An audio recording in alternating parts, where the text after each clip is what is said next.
전할 기회를 주신 하나님께 영광과 감사를 드립니다. 작년 2021년 4월에 처음으로 한국에 와서 예배를 드렸을 때 그 요한계시록의 말씀대로 파르시아와 마라나타라는 제목으로 설교를 했었습니다. 그때만 해도 아는 분은 박형수 목사님밖에 안 계셨는데 오늘 이렇게 2022년 1월에 또 예배에 설교를 이렇게 맡겨주셔서 감사드리고요. 오늘 이 시간에는 여기 계신 모든 분들을 다 알게 돼서 정말로 감사드립니다. 사실 제가 고백할 게 있다면 제가 이렇게 멀쩡해 보이지만 무대 공포증이 이렇게 있어요. 그래서 맡겨주시면 순종하고 하지만 어디 가서 절대 뭐 하겠습니다, 제가 꼭 하겠습니다 이렇게 나서는 성격이 못 되거든요. 근데 목사님께서 이렇게 설교를 해보라고 하셔서 준비를 했습니다. 근데 어저께 토요일 날 내일 이제 주일날 가서 설교를 한다 생각을 하니까 오후 2시부터 떨리기 시작해서 저녁 7시까지 떨렸어요. 그래서 보통 그럴 때는 기도 동역자분들한테 기도부터 하고 드려요. 어저께도 한 300여 명 되시는 분들한테 카톡으로 제가 이렇게 설교를 하게 되는데 무지 떨리고 있습니다 라고 중보기도를 부탁을 드렸어요. 그랬더니 많은 분들이 성령께서 하십니다, 강하고 담대하게 하세요, 편안하게 하세요, 그런 많은 문자를 받으면서 제가 진정이 됐습니다. 그 때로는 주님께 기도를 드려요. 주님, 이런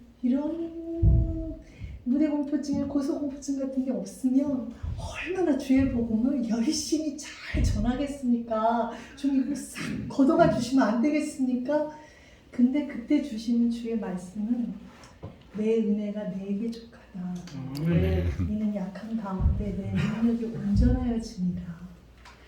이 말씀을 주시면서 모든 사역은 하나님의 은혜 속에 감당하는 거라고 깨닫게 해주셨습니다.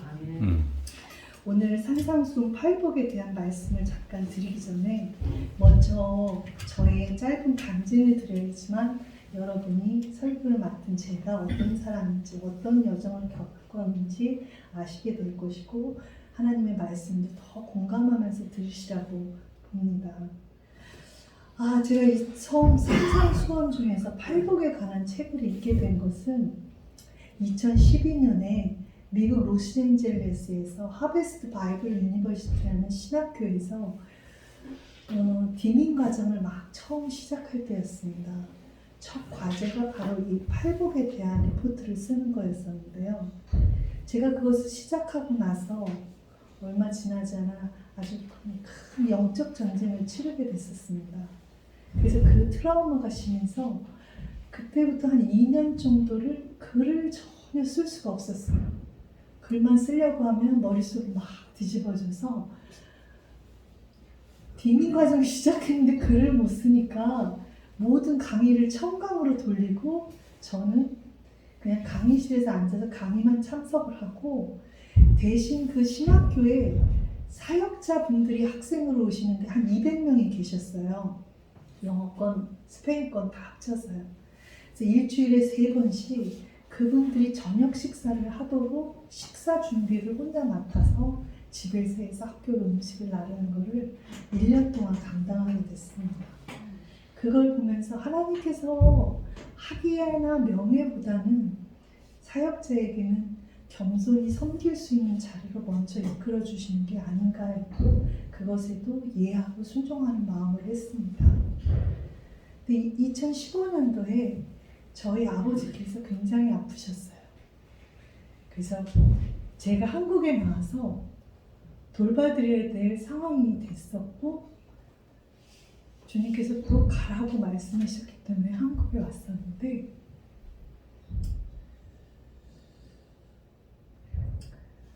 그 아버지를 돌보는 기간 동안에 제 F1 학생 비자가 서울에 있는 미 대사관에서 연장이 거부가 됐어요. 그래서 돌아가서 학위를 해야 되는데 길이 막혀서 한국에서 그냥 머물면서 아픈 아버지를 2년 정도 돌봤습니다. 그때는 모든 사역들을 내려놓고 그죠? 부모님을 위해서 내가 평생에 할 수 있는 가장 기쁘고 감사한 일이 필요할 때 옆에서 도와드리는 거, 돌봐드리는 게 아닐까. 그것도 하나님의 은혜로 감사를 하게 됐습니다. 그래서 2020년에 드디어 아버지가 소천하셨어요. 그리고 저는 하나님께서 국제 송도로 이사를 시켜주시고 득비 선교회를 열게 됐습니다. 인터내셔널 랩나이트 미션으로요. 그리고 코로나 팬데믹 기간 동안에 스페인에 갔었을 때 락다운이 됐었어요. 할 수 있는 거는 방에서 글 쓰는 것밖에 없었습니다. 그래서 제가 그 영적 전쟁을 하는데 글을 쓰지 못했던 것들이 코로나 팬데믹 가운데서 글 쓰는 것이 회복이 됐었습니다. 그리고 이제는 열방에 하나님의 메시지를 전하기 위해서 글을 쓰고 싶고 쓰고 있습니다. 시편 119편 105절 말씀을 보면 주의 말씀은 내 발에 드며 내 길에 비치니라. 이 말씀을 통해서 내 발에 등, 내 길에 빛. 그렇다면 이 등빛 선교회를 통해서 나는 십자가의 과정을, 십자가의 사역을 감당하리라. 그렇게 기도하면서 시작을 했습니다. 이제 올해 코로나가 이제 지나가서 항공길이 열린다면 저는 세계 각국의 선교지를 다시 다니게 될 것입니다. 지금 올해의 계획으로는 필리핀 민도르 지역의 수재민 돕기 하는 곳에 약 100개의 교회와 신학교들이 개척이 되고 있습니다. 그래서 그곳에 가서 현장 리서치와 글쓰기를 통해서 한국과 필리핀이 선교 동반자로 할 수 있는 길들을 찾고 그것을 나누고자 합니다. 그래서 그 준비를 하기 위해서 상상수훈의 팔복의 말씀을 준비하고 있었어요. 그 강의안을 준비하고 있었는데 박 목사님께서 설교를 맡으라고 하셔서 오늘 바로 그 팔복의 말씀을 나누고자 합니다. 이 말씀은 특별히 세계 각국에서 십자가의 길을 걷고 있는 현지 지도자들, 현지 목사님들에게 하나님이 주시는 위로의 말씀으로 전하고자 기도하면서 준비를 하였습니다. 자, 그러면 이제 본론이 산상수훈을 먼저 백그라운드를 설명드리고 나서 팔복을 전하겠습니다. 산상수훈은 예수님께서 그의 제자들과 많은 무리의 사람들에게 가르쳐셨던, 설교하셨던 내용입니다. 아마 장소는 가버나움 근처의 갈릴리 호수 남쪽 부분이 아니었을까 추정이 되고 있습니다. 마태복음 5장에서부터 1절부터 시작해서 7절 마지막 절까지를 우리가 산상수훈이라고 예수님의 가르침으로 보고 있는데요. 특별히 5장의 첫 부분을 팔복, 더 attitude, 영어 잘 안 써야 되는데 자꾸 나옵니다. 죄송합니다. 팔복으로 알려져 있습니다. 그 7장, 마태복음 4장의 그 마지막 부분을 보면요, 예수님의 사역이 이미 절정에 달해 있는 것을 알 수 있습니다. 예수께서 온 갈릴리에 두루 다니사 저희 회당에서 가르치시며 천국 복음을 전파하시며 백성 중에 모든 병과 모든 약한 것들을 고치시니 그의 소문이 온 수리아에 퍼지니라. 사람들이 모든 앓는 자를, 각색병과 고통에 걸린 자, 귀신 들린 자, 간질하는 자, 중풍병자들을 데려오니 저희를 고치시더라. 갈릴리와 대가볼리아와 예루살렘과 유대와 요단강 건너편에서 허다한 무리들이 쫓는다. 예수님의 3대 사역을 보면 가르치는 사역, 전파하는 사역, 그리고 치유하는 사역이 있었습니다. 그런데 이때 당시에는 예수님께서 단편적인 설교를 하셨지만 병 고침의 사역이 대부분이셨어요. 그래서 이때 이제 예수님께서 이 병 고침 치유의 사역에서 제자 양육에 필요한 가르침의 사역을 집중적으로 하기 위해서 산으로 제자들과 함께 올라가셨던 것입니다. 그래서 5장 1절, 2절을 보면요, 예수께서 무리를 보시고 산에 올라가 앉으시니 제자들이 나오니라. 입을 열어 가라사대. 당시 예수님을 따르는 많은 무리들이 있습니다. 근데 이 1절에 보면요, 예수님께서 그 무리들을 보시고, 우리가 눈으로 보는 것도 있지만 예수님의 마음으로 그 무리들을 본다면 이 무리들은 다 가난하고 고통받고 깨진 아픈 사람들이었습니다. 그렇다면 예수님의 마음이 어떨지 저희는 알지 않습니까? 목자 없는 양 같은 이 무리를 바라보셨을 때 예수님은 바로 측은지심의 마음, 즉 긍휼의 마음으로 이들을 바라보고 있었습니다. 그래서 예수님께서 이 무리들에게 천국 복음을 더 전하기 위해서 제자들을 훈련해서 천국 복음을 더 전하자, 산으로 올라가자, 그렇게 이끄셨습니다. 그렇다면 예수님께서는 들도 있고 바닷가도 있고 많은 장소들이 있었는데 왜 굳이 제자들을 데리고 산으로 올라가셨을까요? 이거는 구약에서 보면 모세가 하나님께 율법을 받아서 이스라엘 백성들에게 가르치기 위해서 시내산에 올라가셨어요. 그렇다면 신약에서 예수님께서는 이 산상수훈을 가르치기 위해서 산으로 올라가기 때문에 이 산을 우리가 신약의 시내산이라고 부를 수 있을 것입니다. 율법이 완성이 바로 예수님의 메시지로서 전해지는 것, 이것이 바로 복음이고 굿뉴스이고 가스펠인 것입니다. 이때 예수님께 나왔던 제자들은 12제자만은 아니었을 것입니다. 그 외에 제자들이 있었을 텐데요. 많은 무리들 중에서 예수님을 따르는 자들이 이 앞에 나왔는데 이 예수님과 함께 길과 진리와 생명 되신 주님과 함께 교제를 나누고 천국 복음을 듣기 원하는 자들이 이 말씀을 통해서 진정한 예수님의 제자가 되었습니다. 저희가 이렇게 예배로 모이신 분들이나 영상으로 듣는 분들은 거진 사역자분들이 많으실 것입니다. 그렇다면 우리가 예수님의 제자로서 천국 복음을 어떻게 전할 것인가, 이 팔복의 말씀을 통해서 우리가 깨닫고 그 말씀을 온 땅, 온 열방 가운데 전해야 되지 않겠습니까?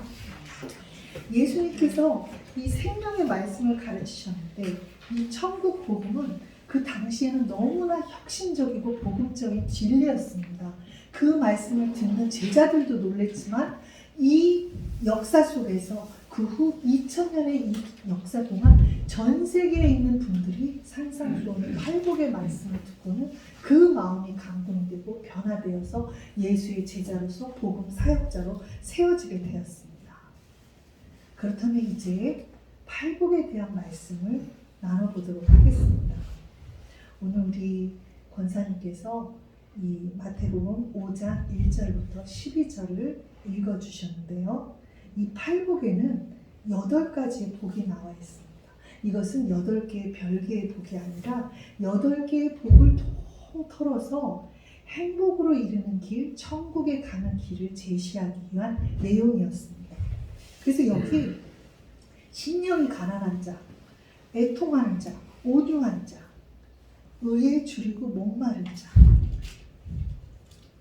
사실은 오늘 팔복까지 다 말씀을 전했으면 좋겠는데 우리 시간이 제한적이고 너무 길면 오전에 예배를 드리시고 왔는데 오후까지 말씀이 길어지면 다음번에는 안 오실 것 같아요. 그래서 박 목사님과 의논해서 반을 뚝 잘라서 1부터 4번째 복까지만 오늘 전하고 5번째 복부터 8째 복은 우리 복음 통일과 세계 선교를 향한 내용으로 해서 다음 주에 특집으로 전해드리도록 하겠습니다. 제가 일주일 동안 또 떨고 있어요. 여러분 기도하시면서 다음 주에는 참석해 주시기 바랍니다.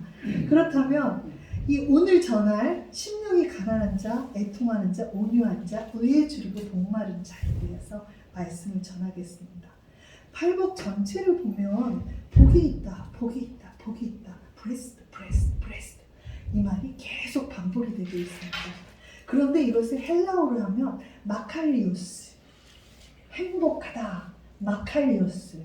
근데 이 일반적인 의미에서 행복하다는 거, 난 참 행복해, 나는 너무나 모든 것이 좋아, 감사해, 모두 있고 모두 있고 모두 있고, 이런 일반적인 행복이 아니라 이런 것이 아무것도 없어도 인간이 갖고 있는 가장 행복하게 느끼는 것을 마카리오스라고 하기 때문에 이것을 자기가 바라는 모든 것이 성취되었을 때 느끼는 내적인 행복이나 내적인 기쁨을 가리켜서 마칼리오스라고 하고 있습니다. 예수님께서는 이 마칼리오스를 내적 평안, 내적 축복, 내적 지복 이렇게 말씀하고 계십니다. 근데 이 복이 있다는 것을 또 해석을 해본다면요, 행복하다는 의미도 있지만 인간의 존재, 이 밑바탕으로부터 감동시키는 성품이라는 의미가 있어요. 성품. 즉 베드로후서 3장 베드로후서 1장 3절부터 11절에 있는 내용을 요약한다면요, 하나님과 그리스도의 성품에 참여하는 자만이 온전한 천국의 행복을 경험할 수 있다. 이 내용이 바로 팔복의 핵심인 것입니다. 이 성경을 보면요, 구약에서는 율법을 통해서 인류의 저주로서, 죽을 수밖에 없는 저주로서 끝이 나고 있습니다. 근데 신약에서는 마태복음 5장 8복으로 시작하는 산상수훈을 통해서 예수님께서는 축복을 선포하고 계세요. 너희가 복을 받을 것이다, 천국을 소유하게 될 것이다. 이러한 예수님의 가르침을 통해서 이 행복을 열망하는 사람들은 저주가 아닌 천국을 가는 그 길이 제시가 되어 있고요. 예수님의 선포는 바로 새로운 시대가 도래했다, 새로운 메시지를 받아라 라는 말씀입니다. 우리 한국원에서도 이러한 새로운 길, 새로운 비전을 통해서는 오늘 또 한번 팔복의 말씀을 통해서 새로운 메시지가 우리의 심령을 변화시켜야 되는 시기가 아닌가 싶습니다. 그래서 이 말씀을 준비했습니다.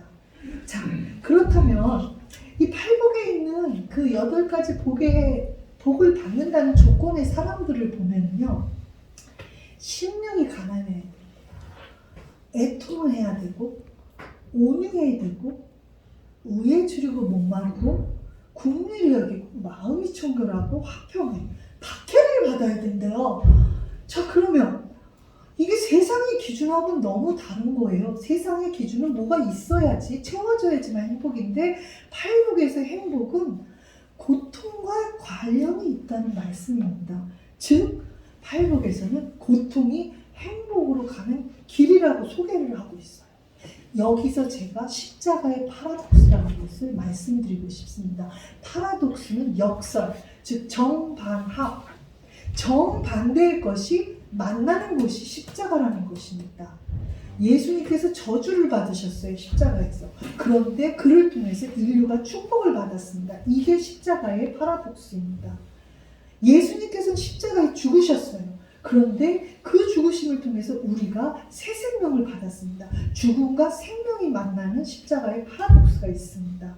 그렇다면 이 오늘 팔복의 말씀에서는 고통이 행복으로 바뀐다는 이 십자가의 파라독스를 적용을 해가면서 이 말씀을 듣고 이해를 해야만 하나님의 말씀이 우리의 심령의 성품으로 자리를 잡을 것입니다. 자, 심령이 가난한 자를 이제 시작을 하겠습니다. 제가 막상 이렇게 설교를 시작하면 또 떨림이 사라져요. 감사해요. 주님의 은혜입니다. 제가 이 설교를 준비하기 위해서 사실 이번 주에 3일 동안 금식 기도를 시작을 했어요.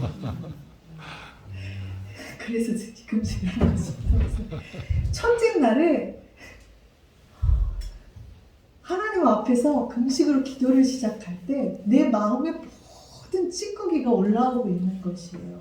우리가 사역자가 의롭게 사는 것 같지만 사실 사역을 하는데 상처도 받고 오해도 받고 힘든 것도 있잖아요. 마음속에서 그 모든 막 찌꺼기들이 올라오는데 눈물이 걷잡을 수 없이 나는 거예요. 그래서 등백성교에서 하루 종일 울면서 하나님 앞에 회개하고 주님께 순종하고 그 과정을 겪었습니다. 그리고 나니 둘째 날 이제 드디어 이 팔복에 강의한 설교 말씀을 준비할 수가 되었어요. 그래서 하루 종일 말씀을 보고 또 책을 보고 기도하고 묵상하면서 준비를 거진 다 해놨어요. 자, 금식을 하면서도 하나도 힘들지가 않더라고요. 그것뿐만 아니라 이 말씀을 전해야 되니까 이 말씀을 묵상하며 붙잡고 기도하는데 하나님께서 은혜를 어찌나 부어주시는지 첫날에 울던 제 심령이 이 둘째 날에는 은혜 속에서 하나님 너무 감사합니다. 너무 감사해요. 막 은혜가 차고 넘쳤습니다. 이것이 바로 말씀을 전하는 자의 축복이다 싶었어요. 아멘. 이제 셋째 날 금식을 이제 마지막 날을 하면서 그래 오늘은 내가 이웃 사랑을 위해서 기도로 심는 날이 돼야 되겠구나 하고 이제 기도를 하고 있는데 전화가 왔어요. 뜨르르르르. 아유 말씀 준비 이런 거 받으면 안 되는데 싶지만 급한 전화인 것 같아서 딱 받았어요. 제가 알고 있는 그 인천 연수동에 노점상 부부가 계셔요. 남편분께서 유바을 장로님이시라고 이용을 하고 계시고 부인은 김이스라엘 권사님이라는 분이신데 이 잡화물, 건강식품을 팔고 계신 거예요.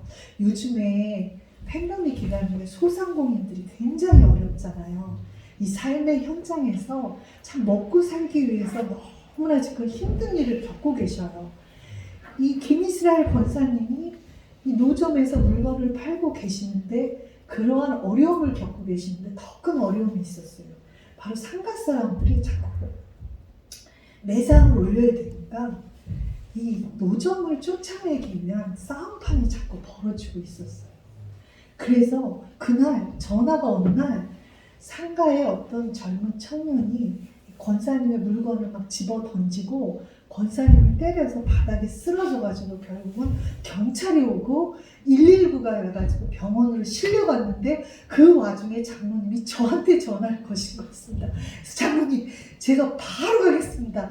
그 득달같이 가서 응급실에 갔더니 권사님은 너무 마음이 아프시다 그러고 손잡고 기도해드리고 장로님은 부인이 이 고생을 겪은 게 자기 때문이라고 도저히 저녁 때가 됐는데 식사를 하실 수가 없다고 그러시더라고요.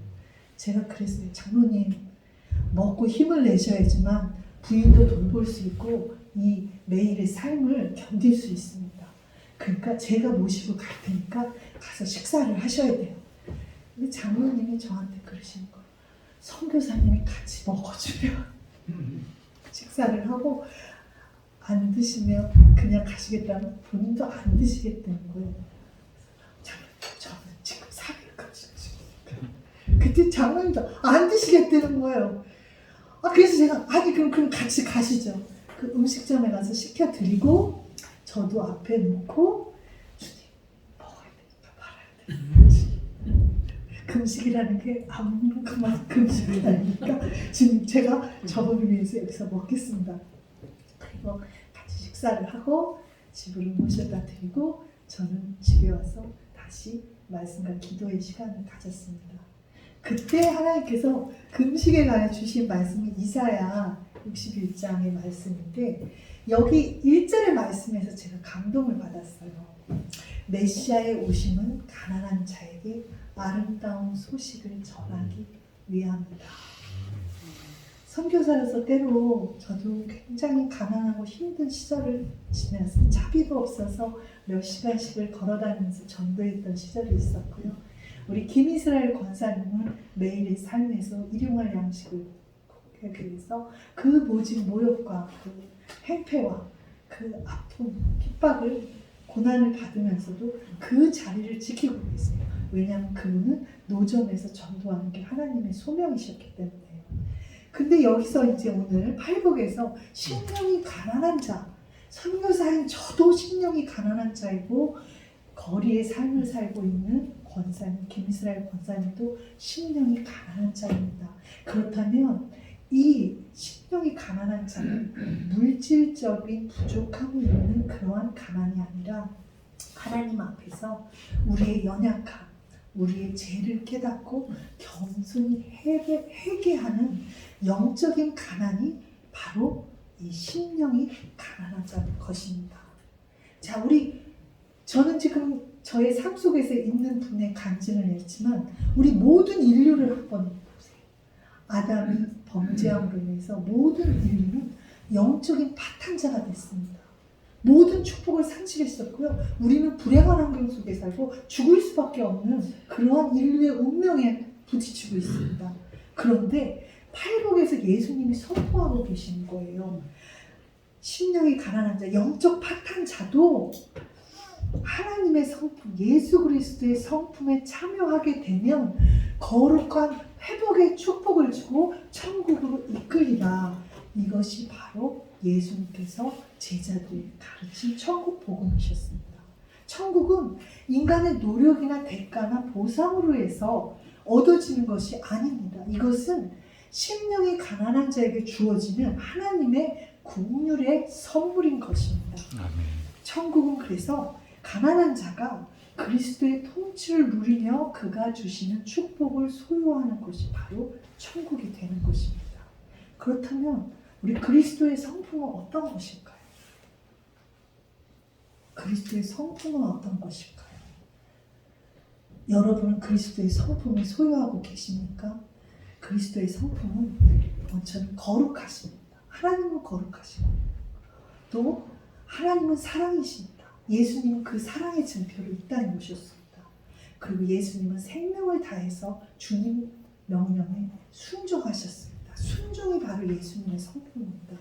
또 끝까지 변호하지 않으시고 감당하셨던 온유함이 바로 예수님의 성품이고요.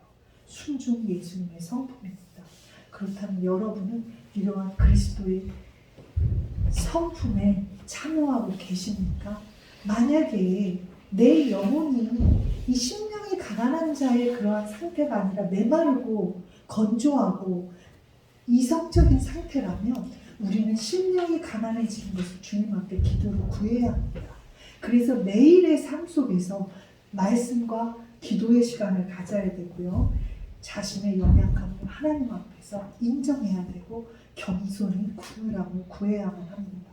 그리고 하나님의 은혜에 감사하는 것, 그것이 바로 심령이 가난한 자로 살아가는 매일의 삶이고 매일의 훈련이 되는 것입니다. 자, 두 번째 복을 볼까요? 두 번째 복은 애통하는 자는 복이 있나니 저희가 위로를 받을 것입니다. 여기도 팔복의 역설이 나와 있어요. 슬픈 자가 복이 있다. 그렇다면 이 애통하는 자는 자신의 대에 대해서 깊이 통찰하고 철저히 애통하는 자의 자리에 나가야 됩니다. 이 영적인 애통은 하나님과 우리 사이를 갈라놓는 불의에 대한 애통이고요. 자기 의에 대한 애통이고요. 하나님의 뜻을 끝까지 구하기 위한 애통입니다. 이것은 개인의 죄뿐만 아니라 나라와 민족을 위한 그러한 죄까지도 우리는 눈물을 흘리며 애통해야 됩니다. 이것이 바로 회개로 이끄는 경건한 슬픔이 되는 것입니다. 요한일서 1장 9절의 말씀을 보면요. 만일 우리가 우리 죄를 자복하면 저는 미쁘시고 의로우사 우리 죄를 사하시며 모든 불의에서 우리를 깨끗게 하실 것이요. 애통하는 자들이 행복한 것은 슬프기 때문이 아닙니다. 애통함으로 회개케 되고 하나님의 위로가 임하기 때문에 행복한 것입니다. 그리고 예수님께서 우리를 도우시고 중보하심으로써 우리를 위로해 주시고요. 예수님께서 승천하시고 나서는 성령을 보내주심으로 이제는 우리의 삶에서 위로자로 성령님께서 함께 거하고 계십니다. 그러한 위로를 여러분들은 매일의 삶 속에서 누리고 계십니까? 그렇다면 행복한 사람이며 그렇다면 천국의 삶을 이 땅에서 누리고 있는 것입니다.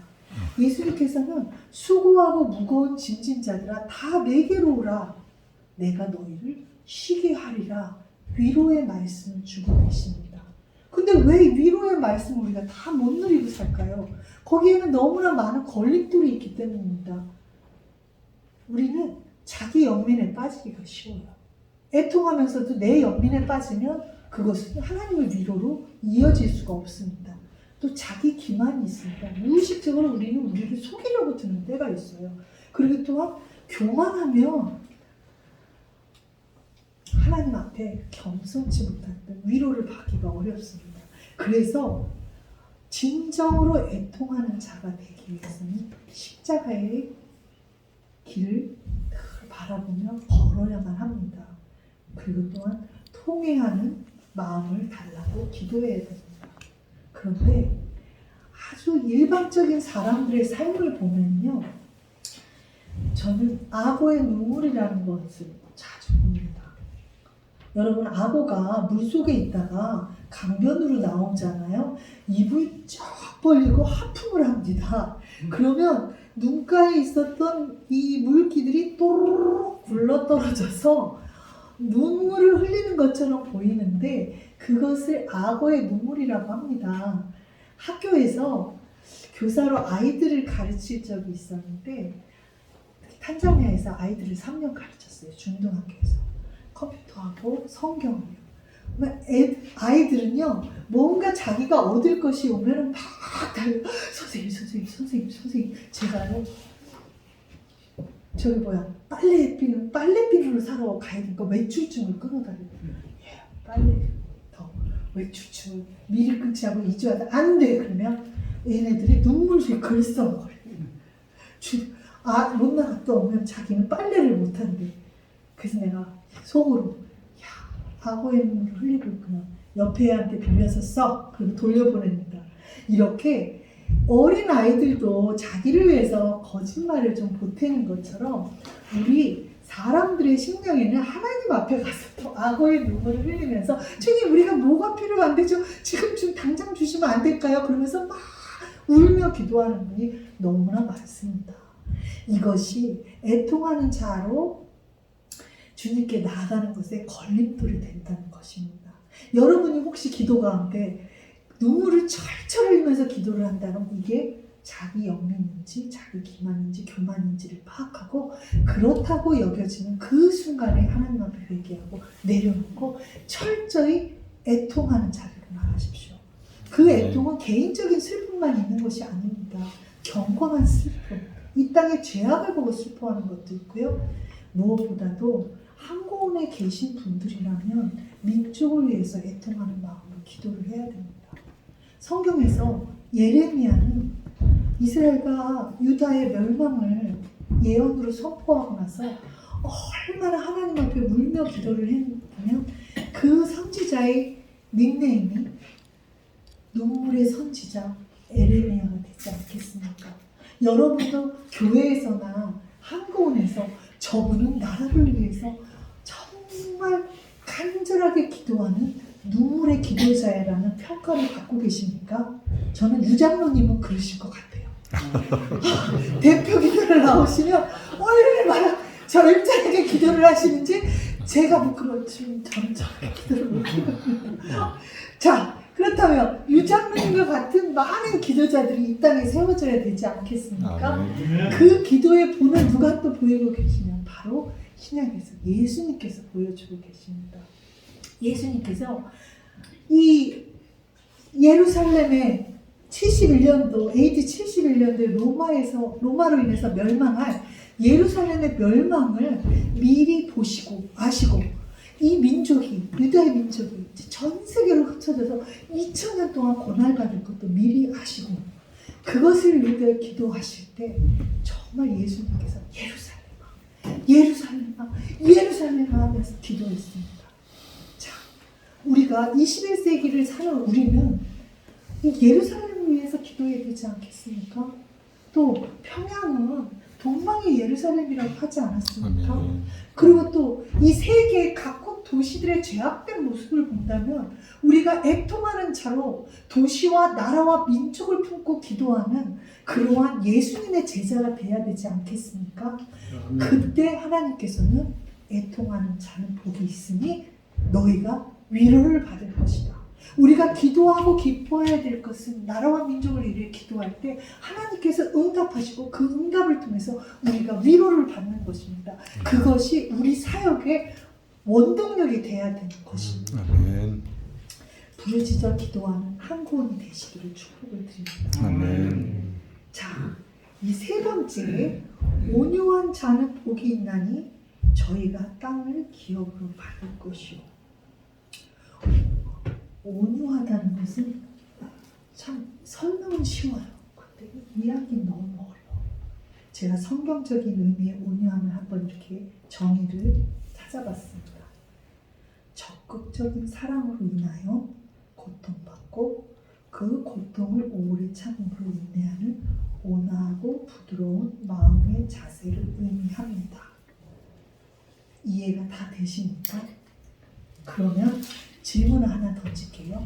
나는 이 말씀대로 온유한 자다 생각하시면 손을 들어주시고, 아니면 좀 가만히 계셔도 괜찮습니다.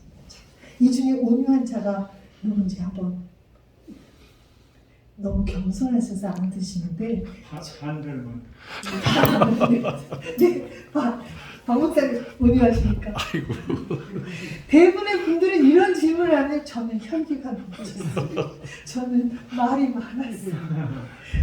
사실 온유함의 정의는 쉬운데요. 그것을 적용을 해보면 내가 온유한가, 우리 공동체가 온유한가 하면 걸리는 게 너무 많아요. 주님 앞에 온유한 자라고 말하기에는 너무 부끄럽고 수준이 안 되는 자신의 모습을 너무 많이 발견을 하게 됩니다. 그래서 자, 온유함의 정의를 제가 그림보다 이미지로 한번 여러분에게 설명을 드려볼게요. 그 이미지가 자기한테 맞으면 온유한 자라고 말할 수 있을 것입니다. 마침 이 세계 지도가 있기 때문에 너무나 감사합니다. 여기에 이제 이 태평양을 제가 예를 들어서 말씀을 드릴게요. 자, 미켈란젤로가 누구냐면은 세계 최초로 세계 일주를 이룬 사람입니다. 근데 죄송합니다.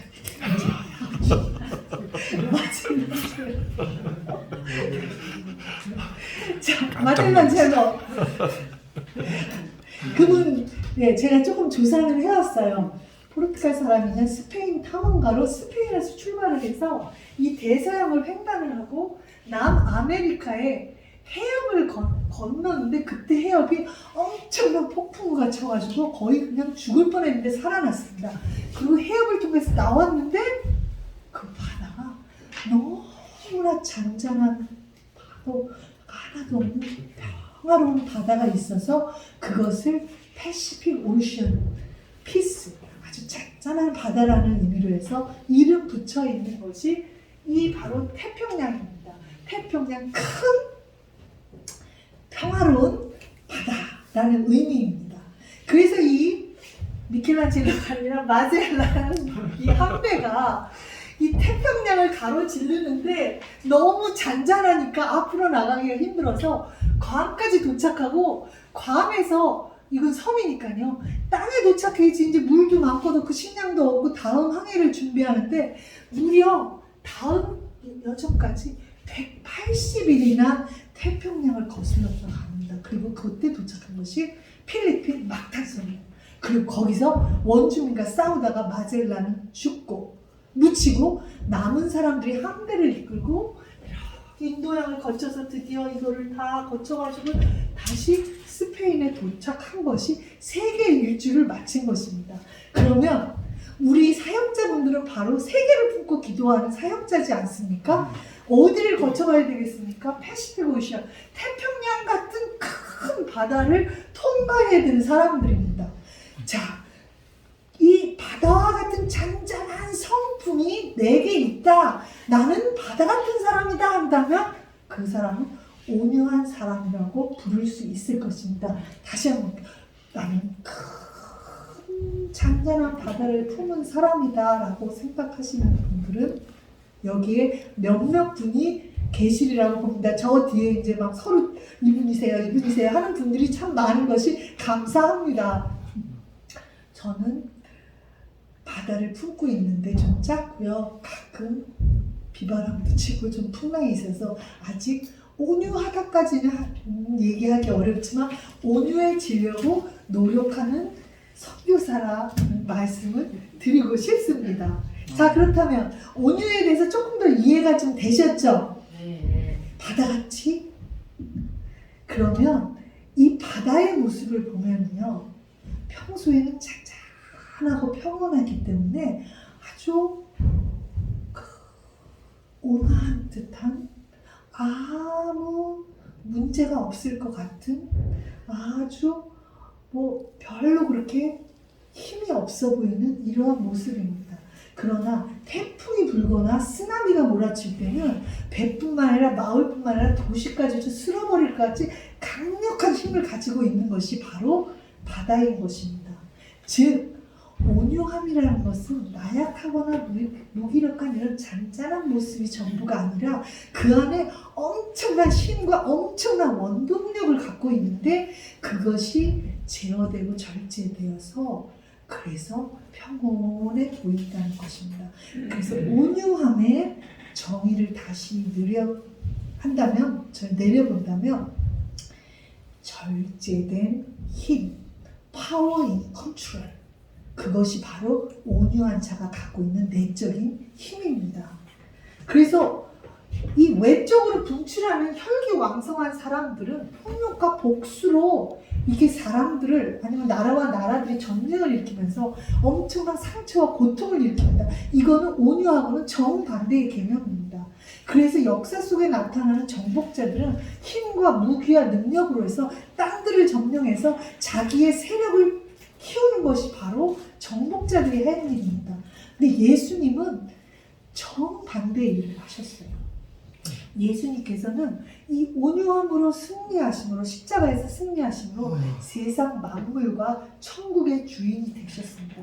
십자가를 지셨을 때 예수님은 자기를 위해서 변호하지 않으셨어요. 하나님을 위해서 생명을 바치셨을 뿐입니다. 이것이 진정한 온유함입니다. 여러분께서는 십자가에 걸으실 때 내 생명을 주님께 온전히 맡기고 우리를 비난하거나 핍박하는 사람에게 변호하지 않고 묵묵히 그 길을 가시는 분이십니까? 그렇다면 여러분은 온유한 자입니다. 온유한 자에게는 하나님께서 천국의 기업을 주신다고 약속하고 있는 것입니다. 그리스도의 성품 온유에 동참하는 자는 이 마지막 때에 하나님의 나라, 새 하늘과 새 땅을 기업으로 상속받게 되는 것입니다. 한국은도 하나님이 주신 땅을 고향에 있는 그 땅이 아니라 하나님의 나라를 기업으로 소유하기 위해서는 온유한 사역을 통해서 평화의 소식을 북녘 땅에 전해야 되는 것이 아닐까, 그것을 위해서 또한 기도해 주시기 바랍니다. 아멘.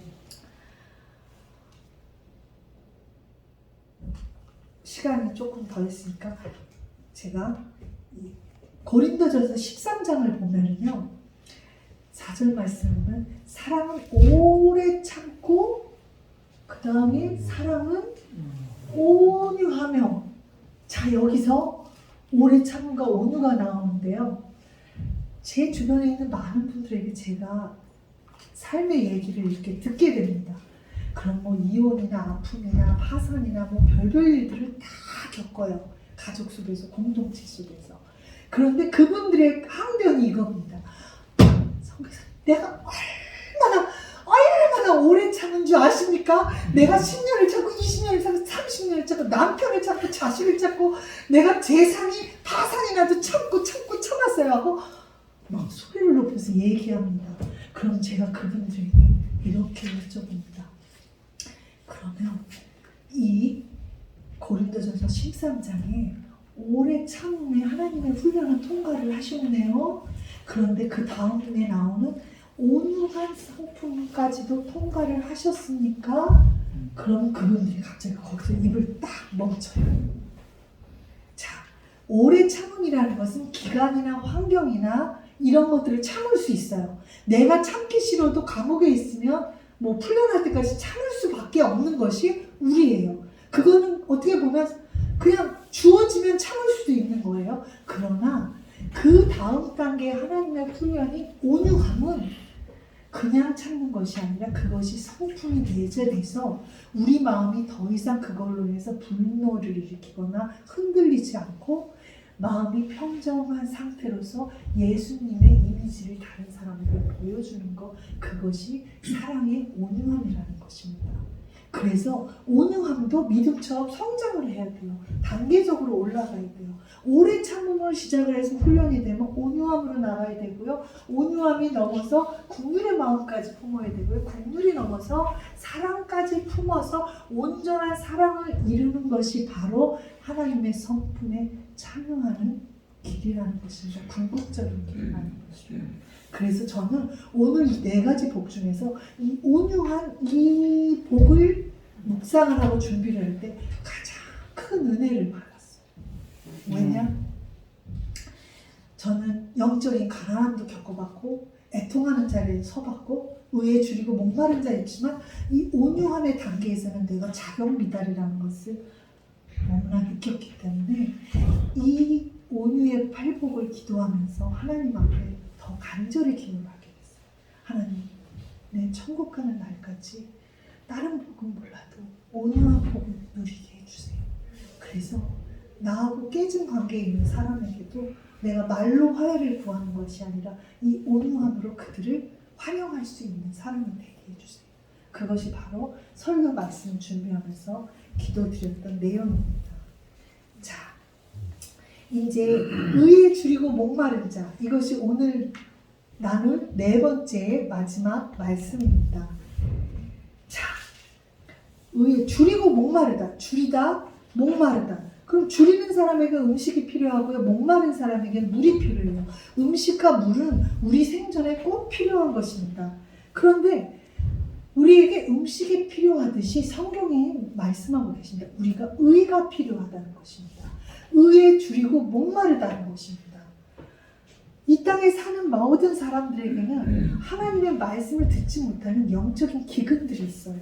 그래서 영으로 거듭난 사람들은 바로 이 새 생명에 대한 강력한 욕구가 있어요. 예수님을 영접하고 나면 첫 반응이 무엇인 줄 아세요? 말씀에 대한 갈급함. 내가 너무 허기져서 말씀을 읽지 않을 수밖에 없는 그 의에 줄이고 목마른 것이 첫 단계로 나타납니다. 자, 아기가 배가 고파서 젖을 먹는데 이 젖의 성분이 단백질이 얼마고 칼슘이 얼마인지 알고 그것을 먹습니까? 아니지 않습니까? 배고프니까 살기 위해서 먹는 것이 바로 젖이에요.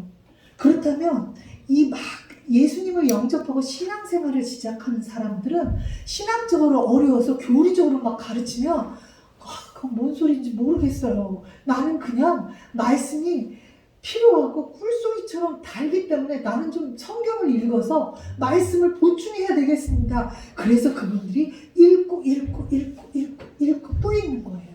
우리는 그분들에게 말씀을 통해서 더 영양가 있는 음식들을 더 하나님의 말씀을 통해서 의를 전달하기 위해서 성경 공부와 또한 설교를 하는 것입니다. 그렇다면 우리에게 필요한 생명의 떡은 누구이십니까? 예수님. 우리에게 필요한 영생수는 누구십니까? 예수. 그렇다면 의에 줄이고 목마른 자들은 누구를 찾아야 되겠습니까? 예수. 감사합니다. 진정 의를 구하는 자에게는 하나님께서 이 영혼의 평온과 만족을 주십니다. 저는 오늘 이 시간 우물가의 여인처럼 난구했네. 헛되고 헛된 것들을. 근데 하나님께서는 하늘 양식으로 채워준다고 말씀하고 계십니다. 예수님은 우물가의 여인에게 이렇게 말씀하고 계십니다. 내가 주는 물을 마시는 자는 영원히 목마르지 않는다. 또 요한복음 6장 30절에서 나는 생명의 떡이니 내게 오는 자는 결코 줄이지 않는다고 말씀하고 계십니다.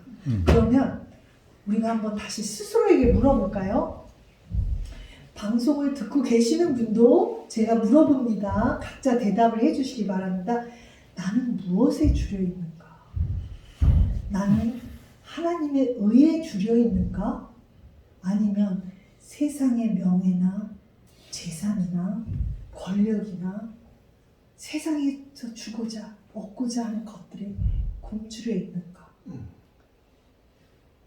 내가 만약에 이 세상의 것에 굶주려 있다면 거기에 마귀의 시험이 다가와요. 예수님이 받은 3번째 시험. 천하 만국과 열방을 내게 주리라. 나를 섬겨라. 아니면 이 돌덩이로 떡을 만들어라. 아니면 저기서 떨어져 가라. 사람들이 너희 다 물어볼 거야. 바로 세상에 대해서 주려있는 자는 시험에 걸려 넘어질 것이고 천국에 들어가는 길에서 실족을 할 것이라는 것입니다. 그런데 내가 의에 줄이고 목마르면 오직 하늘 양식인 예수님과 그 예수님의 말씀이 들어있는 성령에 대해서 또 신앙의 공동체에 대해서 갈급한 마음으로 읽고 찾아가게 된다는 것입니다. 근데 다른 복과 달리 이 의는 구원에서 시작해서 성화에 이르는 과정이 있어요.